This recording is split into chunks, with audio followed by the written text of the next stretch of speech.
अभी फ़िलहाल जो आप मेरे पीछे ये स्कल्पचर देख रहे हैं, अगर देख सकते हैं, जो महिला हैं ये जो पंख पसारे खड़ी हुई हैं खुले आसमान में, ये एक्चुअली जो खड़ी हैं ये ट्रेंचिंग ग्राउंड पे खड़ी हुई हैं।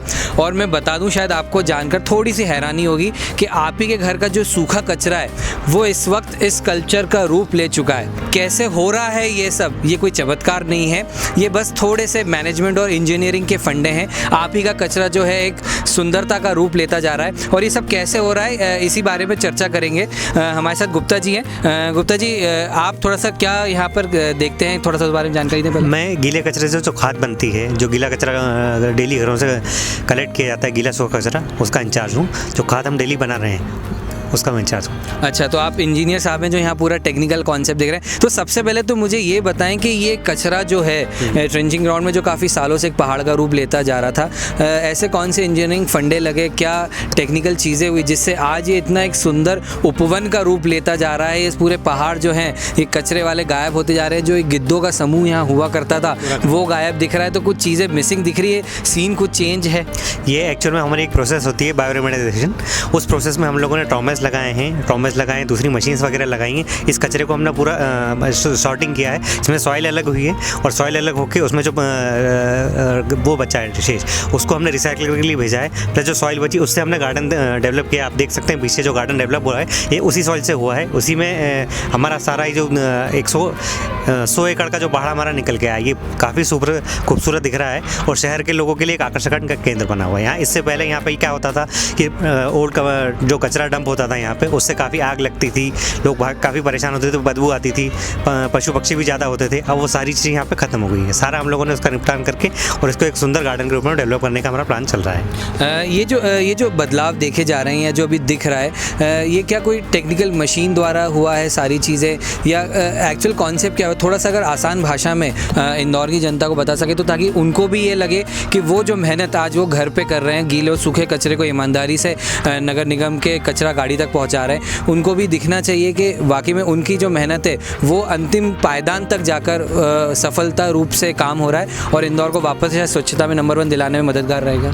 उसके लिए हम लोग ये कर रहे हैं, जो हम लोग डेली घरों से कचरा कलेक्ट कर रहे हैं सेग्रीगेट के रूप में, उसका हम टोटल 100% निपटा कर रहे हैं। पहले ये था कि भाई वो लैंडफिल में आके फिल कर देते थे, अब वो ज़ीरो लैंडफिल पे हम लोग वर्क कर रहे हैं कि हम कुछ भी कचरे को यहाँ पर डंप नहीं करेंगे। हमने पूरा यहाँ पे गार्डन डेवलप कर दिया है। 100% कचरा जो गीला कचरा आता है उससे हम लोग कंपोस्ट बना रहे हैं और जो हमारा सूखा कचरा है उसको हम अलग अलग सेग्रीगेट के 13 से 14 फॉर्म में उसको सेग्रीगेट करके उसको रिसाइकल के रूप में हम लोग उसका यूज़ कर रहे हैं। आपने एक शब्द यूज़ करा लैंडफिल और एक वहीं दूसरा शब्द यूज़ करा ज़ीरो लैंडफिल, ये थोड़ा सा क्या इन दोनों का अंतर वो थोड़ा आसान भाषा में? लैंडफिल का मतलब ये है कि जो कचरा घरों से कलेक्ट होता था पहले कुछ सालों पहले, वो ला के लैंडफिल में डंप कर दिया जाता था। और ज़ीरो लैंडफिल ये है कि हम कुछ भी कचरा डंप नहीं कर रहे हैं, हम उस जो कचरा आ रहा है हम उसका टोटल 100% निपटान कर रहे हैं। गीले का अलग हो रहा है, सूखे का अलग हो रहा है। हाँ, मतलब आसान भाषा में अगर मैं ये समझा दूँ सर जो कहना चाह रहे हैं कि पहले जब कचरा होता था तो उसको सादी ज़मीन पे जो गाड़ियाँ होती थी वो डंप कर देती थी, और अगर मैं आपको बता दूँ तो वो कचरा दोनों चीज़ों का मिश्रण होता था। उस कचरे में गीला और सूखा कचरा मिक्स होता था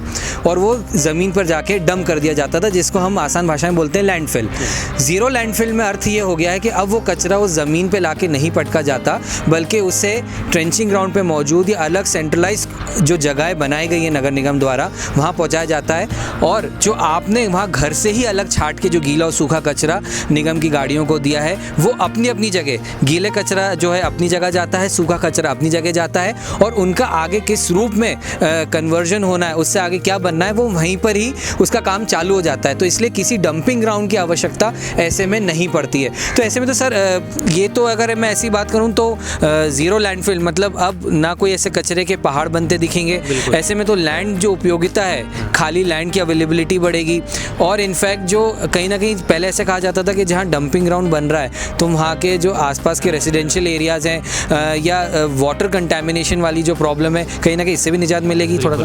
बिल्कुल मिलेगी। इससे पहले मतलब काफ़ी कुछ सालों पहले क्या होता था कि यहाँ पे जब डंपिंग होती थी उस टाइम आसपास के रहवासियों की भी शिकायत होती थी, कचरा लोग जला देते थे, उससे जहरीली गैसें निकलती थी, धुआं निकलता था, बदबू बहुत ज़्यादा आती थी, लोग यहाँ से निकलते थे नाक पर रुमाल रख के निकलते थे। अब वो सारी चीज़ें बहुत टोटली ख़त्म हो गई। इवन जो लोग यहाँ यहाँ से निकलते हैं उनको ये नहीं पता लगता कि ट्रेंचिंग ग्राउंड कब शुरू हुआ और कब खत्म हो गया। और काफ़ी कुछ साल पहले ये स्थिति थी कि लोग निकलते थे तो उनको नाक पर रुमाल रखना पड़ता था, लोगों को मतलब बीमारियाँ, कई तरह की बीमारियाँ वगैरह भी थी। बट आज की स्थिति में वो सारी चीज़ें खत्म हो गई हैं। मतलब लोग यहाँ से निकलते हैं तो देखते हैं, उनके लिए एक उत्सुकता का विषय कि यार पहले यहाँ इतनी बदबू आती थी तो अब यहाँ पे ऐसा क्यों नहीं हो रहा है। और गार्डन इन लोगों को दूर से दिखता है कि यहाँ पे आप पेपर वगैरह में भी देखते हैं तो सारी चीज़ें जो आगे आ रही हैं कि भैया गार्डन डेवलप हो गया। तो लोगों की उत्सुकता का विषय है कि भाई ट्रेंचिंग ग्राउंड पर गार्डन कैसे बन गया। मैं अगर बात करूं तो शहर में जैसे या बाकी शहरों की हम बात करें तो बाकी जगह भी जहाँ दूसरे ट्रेंचिंग ग्राउंड रहते हैं, तो क्या सभी जगह इसी हर शहर में इसी कॉन्सेप्ट से काम किया जा रहा है, या इंदौर थोड़ा सा कुछ स्पेशल है, 2 बार नंबर 1 आ चुका है तो इसलिए यहाँ के ट्रेंचिंग ग्राउंड थोड़ा सा अंतर है बाकी शायद शहरों में नहीं?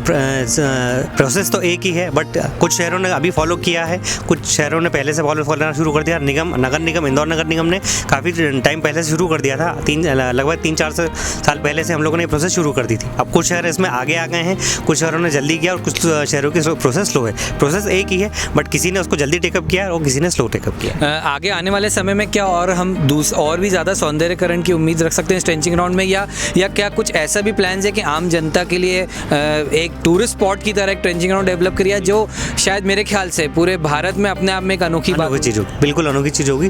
बीच में ऐसा प्लान भी हुआ था कि शायद गोल्फ कोर्स का प्लान हो सकता है। यहाँ पे एक सिटी फॉरेस्ट भी हम लोग डेवलप करने का चल रहा है प्लानिंग, और जैसे जैसे निर्देश ऊपर से मिलते हैं हम लोगों को हायर अथॉरिटी से, उस हिसाब से हम लोग उसमें डेवलपमेंट का प्लान करेंगे। तो ये थे मेरे साथ राम गुप्ता जी जो कि असिस्टेंट इंजीनियर हैं। उन्होंने बहुत ही सादी भाषा में, सीधी भाषा में बताया कि आखिर आपके कचरे का जो है फाइनली जाके किस रूप में कन्वर्ट होता है। और ये जो आप जो ट्रेंचिंग ग्राउंड है जो आज किसी उपवन से कम नहीं दिख रहा, शायद आने वाले समय में आप उसको एक टूरिस्ट स्पॉट की तरह भी देख सके। तो ये फ़िलहाल स्टोरी थी। स्वच्छता सर्वेक्षण 2019 की शुरुआत हो चुकी है। शहर के निगम के कर्मचारियों ने और शहर वासियों ने भी अपनी कमर कस ली है और इस बार स्वच्छता की हैट्रिक लगा के रहेंगे, ये कसम खा के रखी है। तो इसी के साथ मैं हूं सनिल और आप देख रहे हैं इंदौर टॉक।